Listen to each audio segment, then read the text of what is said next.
So a drone base is really unique infrastructure, and I'll back up and say, for a long time, drones were they were considered a nice tool to have in public safety, and they've really evolved into basic infrastructure for law enforcement.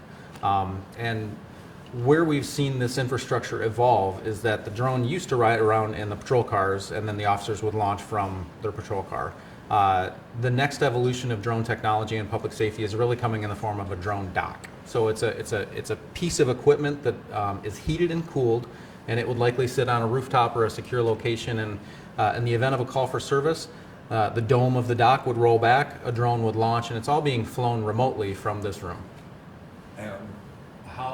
What's the range from this room? So because it flies over a cellular network, it can be flown from anywhere in the world, actually, that you have a cellular connection. So we've done demonstrations with certain vendors where they fly from Florida or California, and they launch a dock completely across or launch a drone completely across the country.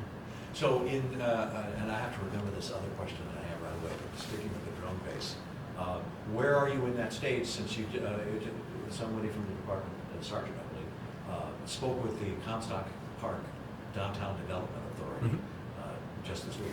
So we've procured 3 drone docks that will be strategically, I'm going to say that, let me just start that again.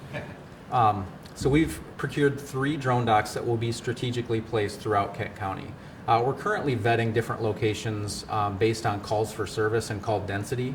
And that's taken a fair amount of analytics to develop kind of the heat maps as to where these docks might be placed. But broadly speaking, one would be in our central district, which is that Comstock area, one probably in our eastern precinct, and then one in our south end as well. So the conversations are, would you say, tentative? Yes, at this point, conversations are all tentative. We're very much in the exploratory phase. There is some annual expense to operating the dock just from an electricity standpoint, and there's infrastructure that has to be placed. So we're currently vetting different locations for. Okay. So the question that was on my mind also, things always on people's minds when it comes to drones. Have you gotten any feedback on privacy?